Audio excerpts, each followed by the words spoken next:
Okay, so get this, listeners. We're diving into the world of Dr. Heinrich Kusch, who's this archaeologist, but he also explores caves. Right. And he's found some things that seriously challenge, like, everything we thought we knew about history. It's amazing, yeah. Yeah, like ancient civilizations and advanced tech way before its time. Definitely. Like, we're talking stuff that can rewrite the textbooks. Seriously. And what I think is really interesting is how he combines those two fields, right? Right. Not just digging up artifacts. He's going into these spaces underground that most people haven't seen in, well, probably ever. Right, exactly. Yeah. And what we're talking about today is actually your deep dive request. That's right. You sent us this interview with Dr. Kusch from the Geheime Unterwelt podcast. It was back on November 17th, 2023. Plus some really interesting sections from edition 3 of his book. Yes. Which is also called Geheime Unterwelt. So of course, yeah. Buckle up, everybody, because we're about to uncover some seriously wild stuff. Yeah, we're talking about Schraddle, right? Schraddle, okay. That's what Dr. Kusch calls these ancient man-made tunnels that are found all over Europe. And he actually thinks that the word Erdstall, which is what most people call them, right, that it just doesn't capture how complex and important these things really are. Okay. So he wants to use this this word Schraddle. So, like, imagine this. Okay. You're walking through the woods, and boom, there's an entrance to this hidden network of tunnels. Yeah. And some of them date back more than 20,000 years. It's incredible. Which is older than the pyramids. Right. And they're not just some crude holes in the ground. Whoa. We're talking precise carvings, ventilation shafts, the works. Yeah, it's like they had some really advanced engineering skills. Like, how is that even possible? Exactly. And that's where things get a little controversial. Okay. Because mainstream archaeology says that, you know, humans in Europe weren't capable of that 20,000 years ago. So if not them, who? Right, exactly. Yeah. And that leads us to Dr. Kusch's theory that these Schraddle may be part of this massive ancient network. Right. Like, we're talking maybe even a global transportation system. Wow. Possibly using tech that we haven't even dreamed of yet. And, you know, some researchers who study these tunnels, they even disappear, vanish without a trace. Oh, wow. Yeah, and later we'll talk about a Dr. Neugebauer. Okay. What happened to him will really make you wonder. Oh, great. Yeah. Okay, so we've got these ancient, mysterious tunnels, but it gets even wilder. Right. Dr. Kusch has been excavating this site in Austria called the 12 Apostel Sek. And it's massive. It's huge. It's like the size of a city park, but underground. Yeah, it's like a whole other world down there. Wow. Chambers, tunnels, artifacts that just make you question everything. And some of these artifacts, if his dating is right, could be over 50,000 years old. 50,000 years. Which is twice as old as the oldest estimates for the Schraddle. That's mind-blowing. So what kind of artifacts are we talking about here? Well, that's part of the mystery. Okay. Dr. Kusch hasn't released a lot of details about what he's found. But he says that they're unlike anything he's ever seen before. And he's even hinted that they might be evidence of ancient technology. Okay. Perhaps even more advanced than our own. Okay, now you're just messing with me, right? I know. Ancient tech, more advanced than what we have today. What kind of tech are we talking about? Hold on. We're getting a little ahead of ourselves. Okay. Before we dive into the specifics of the artifacts, we need to talk about something else that Dr. Kusch discovered at the 12 Apostel Sek. Okay. Energy anomalies. Energy anomalies. You mean like weird electromagnetic fields or something? Exactly. So imagine this.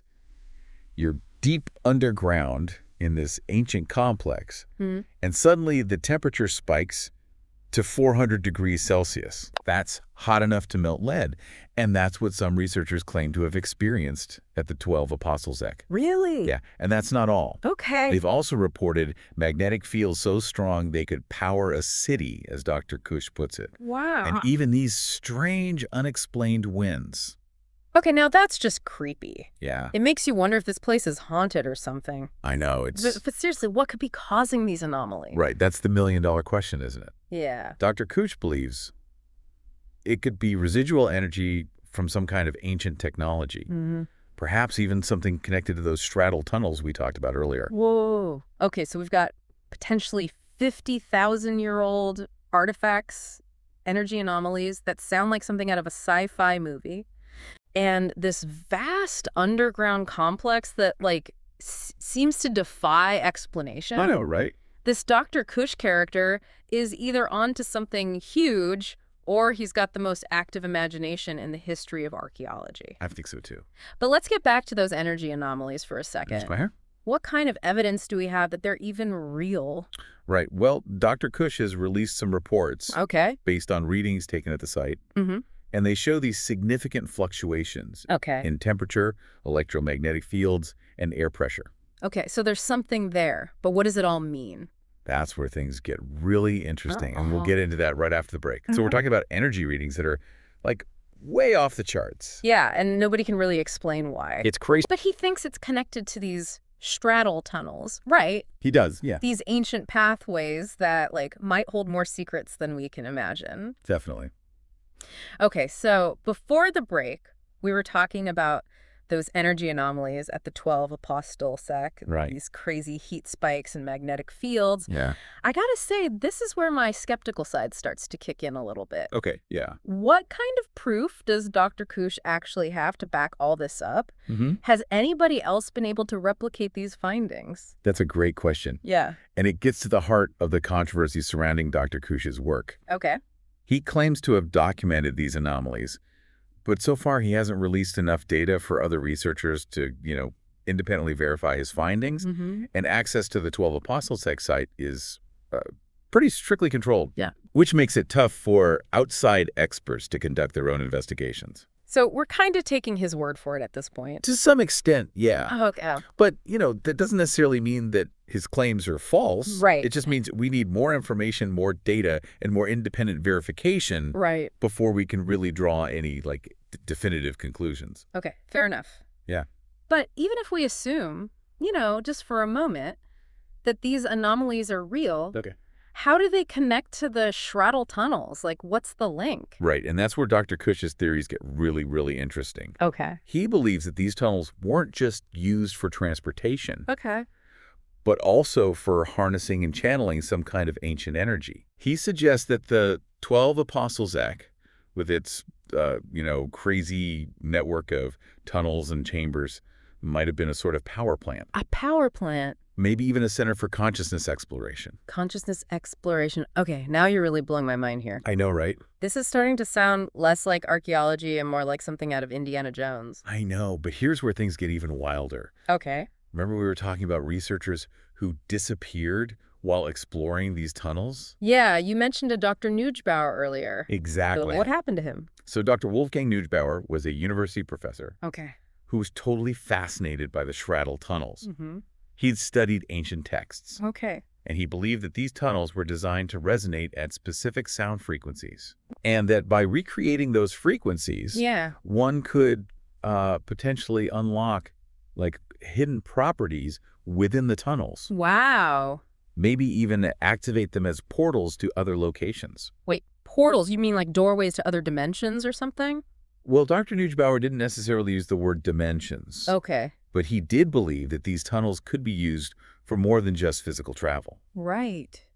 He thought they might hold the key to accessing different levels of reality or consciousness. Okay, this is just getting more and more intriguing. Right. So what did Dr. Neugebauer do? Did he actually try to activate one of these portals? He did. Really? According to reports, Dr. Neugebauer built a device that could generate these specific sound frequencies. He then went into a straddle tunnel near Klosterneuburg, that's the same town where the 12 Apostol Sec site is located, and used his device to try to activate the tunnel. Well, did it work? Did he open a portal? Well, that's where the story gets a little fuzzy. Okay. What we do know is that Dr. Neugebauer disappeared while he was inside that tunnel. Disappeared? You mean like vanished without a trace? Exactly. He was never seen again. Wow. Now, some people believe that his experiment went wrong. Okay. Maybe he caused a collapse or something like that. Right. But others, including Dr. Kusch, believe that Dr. Neugebauer might have actually activated the tunnel. What? And been transported somewhere else. Okay, hold on a second. Yeah. Transported. To where? Well, that's the million-dollar question, isn't it? Yeah. Some people believe he might have been transported to a different location on Earth. Okay. Perhaps even to another dimension. Another dimension. This is just too much. I know, right? I need a minute to process all of this. You bit your tongue. Okay, but before we get too deep into the hypothetical here, right, let's talk about Dr. Neugebauer's disappearance. Okay. Do we have any clues about what might have happened to him? There are a few intriguing details. Okay. A few days after his disappearance, Dr. Neugebauer allegedly contacted a colleague Okay. claiming to be in Russia. Russia. Yeah, he said he'd been transported there through the tunnel. Wow. And he seemed, according to this colleague, both amazed and terrified by what he'd experienced. Wow. Russia. That's quite a commute. Yeah. But if he was in Russia, how come nobody found him? Well, that's the thing, right? Yeah. Dr. Neugebauer promised to explain everything in a newspaper interview that he scheduled. Okay. But he died under mysterious circumstances. Yeah. Just hours before the interview was set to take place. He died. Are you saying that somebody silenced him? It's impossible to say for sure, Right. but the timing is certainly suspicious. Yeah. And to make matters worse, Oh, no. Dr. Neugebauer's close friend, who was also involved in his research, died a few months later under equally strange circumstances. Okay, now this is just creepy. Yeah. You're telling me that there are these ancient tunnels that might be portals to other dimensions? It's possible. A researcher goes missing and then turns up dead right before he's about to spill the beans. Right. And his friend also dies mysteriously. It's a lot to take in. This is like something out of an X-Files episode. And if it's true, it makes you wonder, who's behind all of this? Right. Who's controlling these tunnels? And what are they trying to hide? Those are all great questions. Yeah. And they're exactly the kinds of questions that Dr. Kusch is trying to answer with his research. Well, I gotta hand it to you. This deep dive has certainly lived up to its name. It's pretty amazing. We've gone from ancient tunnels and mysterious artifacts to energy anomalies, possible portals, and researchers disappearing under suspicious circumstances. It's a wild ride. It's a lot to take in. It is, and we're not done yet. There's more. Oh, there's much more.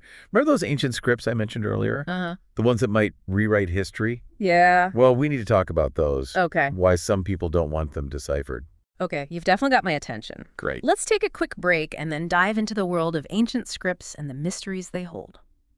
All right, so before the break, we were on the edge of our seats, mysterious deaths, potential cover-ups. Oh, no, right? And now we're adding ancient languages into the mix. This is nuts. It is. It really is. And just like those fictional mysteries, this one might have some real-world implications. Okay.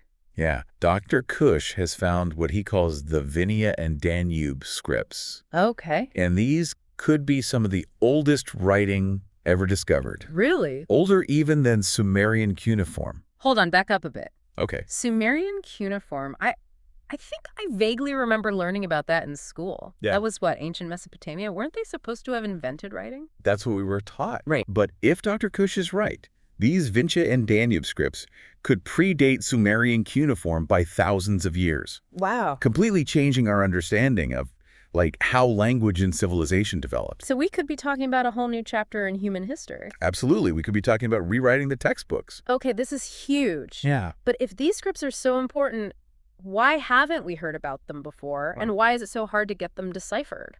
It's a great question. And it seems like every time Dr. Kusch tries to share his findings with, the scientific community, Yeah. he hits a wall. What do you mean? Well, he says he can't get funding for, like, proper analysis and translation. Wow. And mainstream archaeologists just seem reluctant to even look at the research. That's so frustrating. It is. It's like finding a treasure chest and not being able to open it.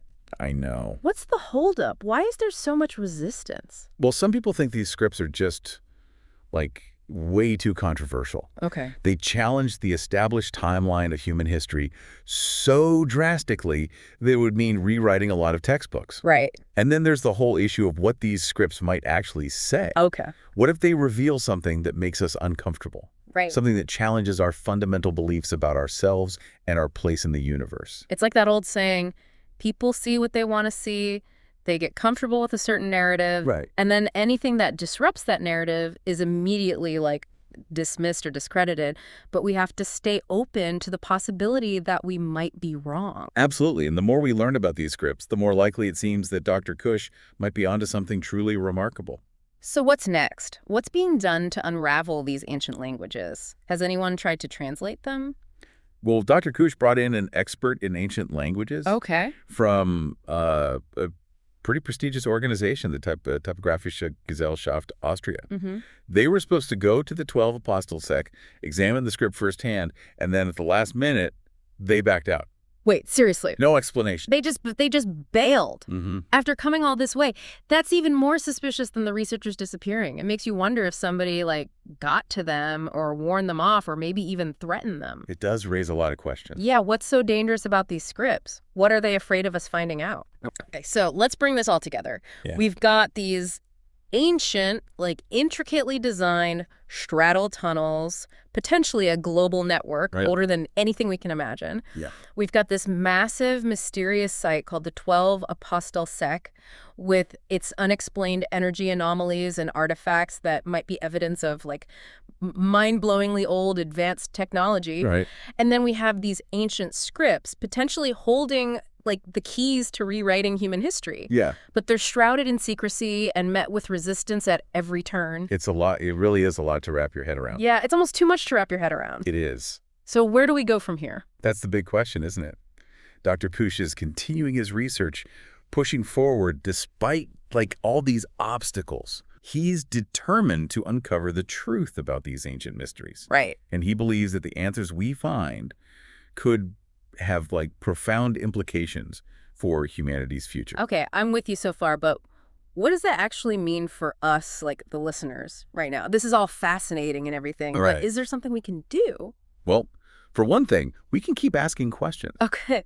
Don't just accept the, the official narrative at face value. Right. Do your own research, explore different perspectives, and don't be afraid to challenge, conventional wisdom. I like it. It's not about blindly believing everything we hear, but it's also not about just being dismissive, right? Mm. It's about approaching these mysteries with, like, curiosity and an open mind and letting the evidence, lead us where it may. Absolutely. And sometimes the most important discoveries are the ones that make us uncomfortable. Yeah. The ones that challenge everything we thought we knew. This whole deep dive has definitely been an exercise in expanding my comfort zone. I can imagine. And speaking of comfort zones, I think it's time for us to wrap up this episode Okay. and give our listeners something to ponder. What? What's one final thought you can leave us with? If these ancient civilizations were so advanced, if they possessed technology and knowledge that we're only now beginning to, like, glimpse Right. what happened to them, Oh. what led to their downfall, and could whatever happened to them happen to us?